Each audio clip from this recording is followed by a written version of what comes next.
जय शिवराय मित्र.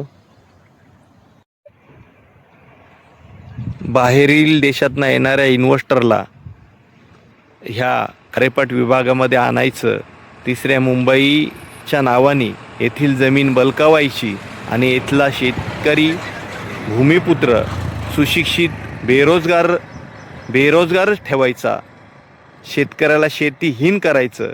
हे जर प्रोजेक्ट हा सरकार राबवत असेल तर सरकार हा जनतेचा नाही तर स्वार्थी राजकीय लोकांचा आहे असंच समजलं जाईल.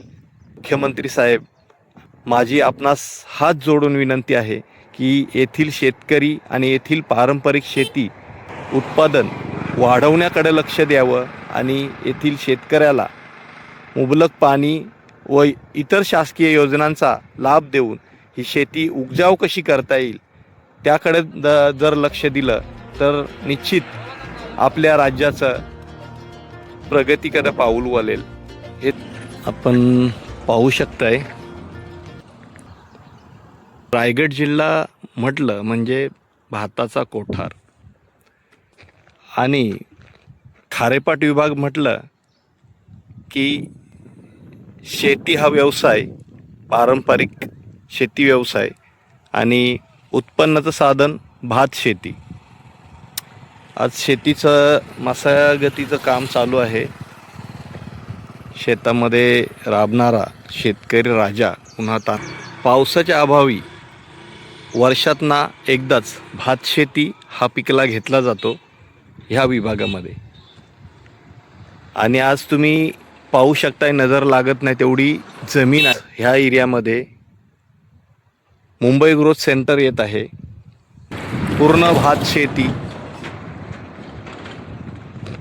सोनखार, उरनोली, हमरापूर, डावरा कोपर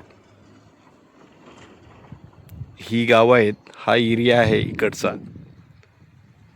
आणि आज मुंबई ग्रोथ सेंटरच्या माध्यमातून ह्या जमिनी उद्ध्वस्त करून इथे कॉन्क्रीटचं जंगल उभारणं जाणार आहे. ती अतिशय सांगायला दुःख होतंय की पारंपरिक ही जी शेती आहे ह्या शेतीला जर हेटवणं, सिंचनाचं पाणी येथील लोकप्रतिनिधींनी पाणी दिलं असतं तर आज ही शेती बागायत, आंबा, नारळ शेतीमध्ये भाजी व्यवसाय ह्यासाठी बागायत म्हणून ओळखली गेली असती.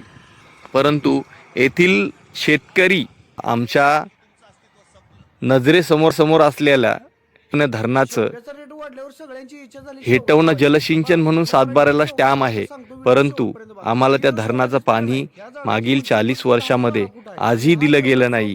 आणि आज 40 वर्षामध्ये आमचा जो नुकसान झालेला आहे तो अगणित आहे. सांगायचं तर घेतली आणि ती जमीन आज SEZ डेव्हलप करता आली नाही. 20 वर्ष उलटून गेले, परंतु आज त्या जमिनी कवडी मोलाने विकलेल्या SEZच्या नावावर चढलेल्या आहेत. आता मुंबई ग्रोथ सेंटर येत आहे. हा ग्रोथ सेंटर प्रोजेक्ट ही राबवला जाईल की नाही आणि ह्यामध्ये घेतलेल्या जमिनी पर्वत शेतकऱ्यांना मिळणार आहेत की नाही, त्यांचे फक्त भावनांशी खेळलं जात आहे.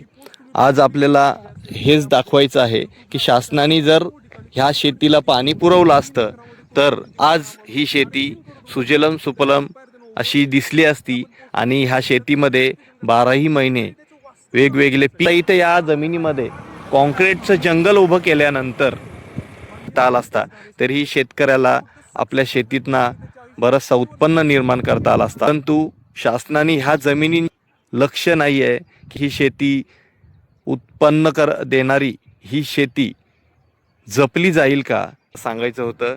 जय शिवराय, जय शंभूराजे.